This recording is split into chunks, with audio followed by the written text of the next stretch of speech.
Welcome to my food channel Anjali की थाली। आज जैसा कि आप देख रहे हैं हल छठ है या इसको आप ललही छठ भी कह सकते हैं। ये कृष्ण पक्ष की षष्ठी होती है जो कहते हैं भगवान श्री कृष्ण के बड़े भाई बलदाऊ की जयंती होती है, जिनको बलराम कहते हैं, जो शेषनाग के अवतार थे।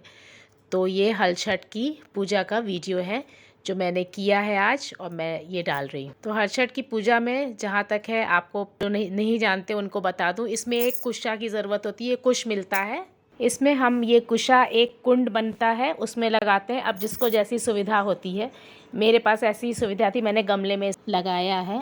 तो एक कुशा को कुंड में ही लगाया। बोया खाना कोई भी नहीं खा सकता जो व्रत रखता है।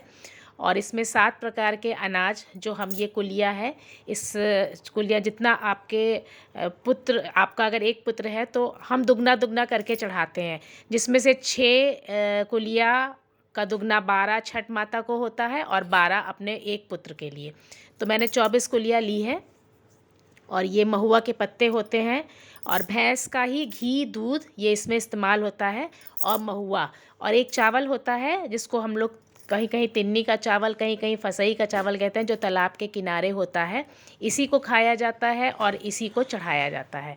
तो ये सारे कुलिया में मैंने ये 7 प्रकार के अनाज होते हैं जो हमको बाहर से जहाँ भुना जाता है, चना वना वहाँ पे भुना जाता है।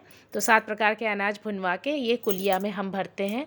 फिर सारे महुआ के पत्ते पे ये चावल और भैंस के दूध का घी, वो दही और महुआ, ये रख के सारे कुलिया पे रखेंगे। फिर जैसे विधिवत पूजा होती है, जल चढ़ा के, ऐपन लगा के, फूल माला चढ़ा के, और चाहे आप साड़ी चढ़ाइए, चाहे कोई नया कपड़ा छोटा चढ़ा दीजिए, क्योंकि सब विसर्जन में ही जाना होता है।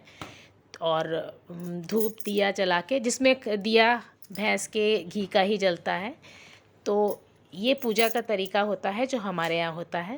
तो मैंने सोचा ये आज पूजा मैंने की तो ये वीडियो आपके साथ शेयर करूं। ये षष्ठी माता को समर्पित व्रत है, जिसको बलराम जयंती के अवसर पे भी मनाया जाता है, हल छठ भी बोला जाता है। और छठ माता एक जो ललही छठ जिसको बोलते हैं, छठ माता को ही समर्पित होता है। और इस व्रत में कोई भी ऐसी चीज़ जो जोती और बोई गई है, जिसकी फसल उगाई जाती, वो चीज़ नहीं खाई जाती है। जो चीज़ ऐसे अपने आप उगाती है, जैसे मखाना है, मखाना इसमें खाया जाता है, वो तालाब में होता है, उसको जोता बोया नहीं जाता है। इसके अलावा ये कुशा आप देख रहे हैं ना, व्रत की पूरी विधि करने के बाद इस कुशा के 6 जो इसमें हैं कुश, इसमें एक एक में एक हाथ से हम गांठ बांधते हैं, एक दूसरा हाथ नहीं लगना चाहिए। तो 6 उसकी कुशा में हम लोग 6 छठी माता के नाम पे 6 गांठ बांधते हैं। फिर आरती करके ये पूजा पूरी होती है। और फिर सारे दिन हमें वही बिना जोता बोया जो होता है, वो फसई का चावल या तिन्नी का चावल आप कह सकते हैं, वो खाते हैं।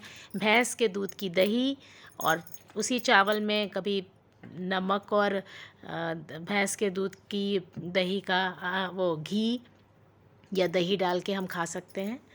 इसके बाद छठ माता की कहानी होती है, ग्वालिन वाली, जिसकी किताब भी आती है, आप नेट पे भी पढ़ सकते हैं।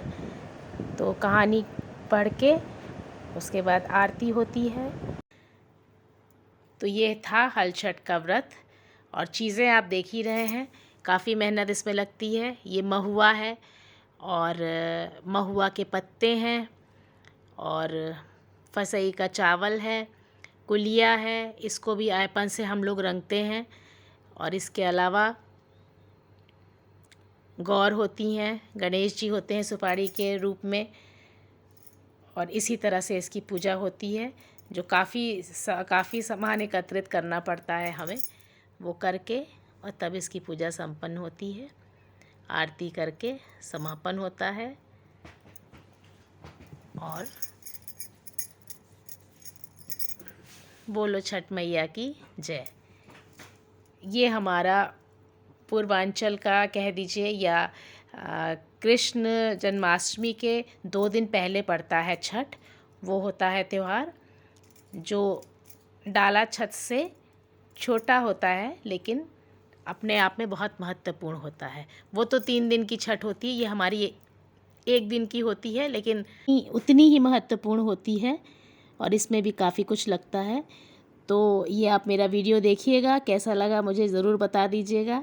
और मेरे चैनल को अगर आपने अभी तक सब्सक्राइब नहीं किया है तो प्लीज़ कर दीजिए, वीडियो को लाइक कर दीजिएगा। Thank you.